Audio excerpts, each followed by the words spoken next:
Hey everybody, it's E3 2009. I've got Chet Faliszek from Valve, and we're talking a little Left 4 Dead 2. That's right, Left 4 Dead 2, as the sign says behind us. So Chet, you guys kind of took everybody by surprise. I don't know if anybody was expecting a sequel so quickly. Yeah, it may have come as a surprise. We've been able to keep a secret a little bit better than maybe our spy video and get it out to people. But we've been working on it since January, and we're really excited about it.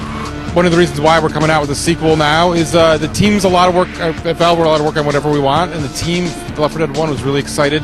After we shipped Left 4 Dead 1, we started playing with the community, started getting feedback, started talking with the community, started talking among ourselves, and just realized, you know what, we want to do something even more, something big, cohesive unit. And so now we're going down to the Deep South with Left 4 Dead 2. Let's talk about that setting, the Deep South. What sorts of environments geographically are the characters going to run through?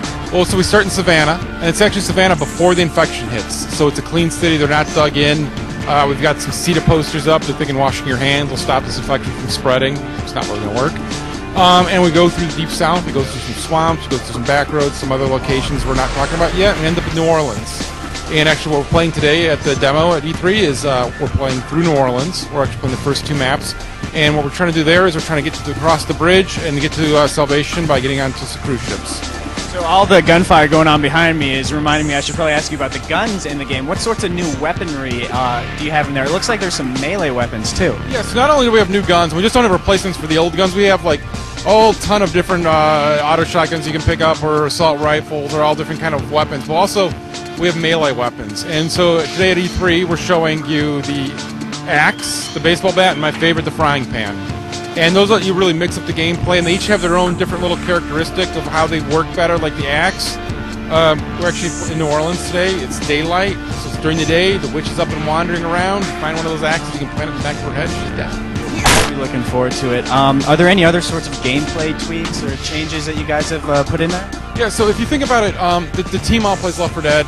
We play with the community, we read the forums, we get all this feedback, and it's kind of like people who love Left 4 Dead, adding all the features that they've always wanted to see. So we have things like, today we're showing the example of incendiary ammo. It's a temporary thing, you put it in your clip, and all of a sudden all the bullets you shoot out of there set everything on fire. If you think about how great that is then with the tank, easy to set the tank on fire, not trying to throw the Molotov and miss. We have a whole bunch of stuff like that. We've tweaked the director then to work with that as well. So we have things like weather events that happen that the director's under control. The director changes up the pathing.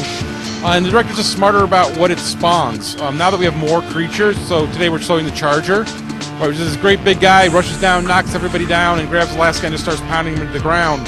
Well, that's great against people who are deciding to camp up and hold up in a corner. And so the director goes, hey, this is how you're playing? Well, here, I'm going to send a Charger at you. Now see how you do.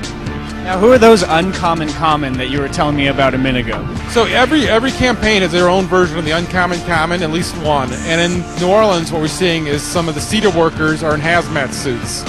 And the hazmat suit really didn't work for them stopping the infection, but it is fireproof. So if you're going to throw a Molotov down, it's not going to work against those guys.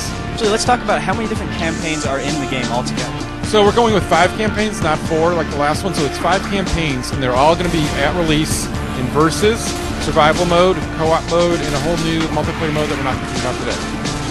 All right, Chet. Well, I'm definitely eager to see a little bit more of Left 4 Dead 2 as it sort of more coverage rolls around. So before I let you go, though, what can you tell me about the release specifically? The platforms it'll be available on and the release date. So November 17th, 2009, it'll be available for PC and exclusively on the 360 for the consoles. Chet, thank you very much. That'll do it on Left 4 Dead 2 from E3 2009, but stay tuned for more coverage in the very near future. Baby, they gonna wish we had.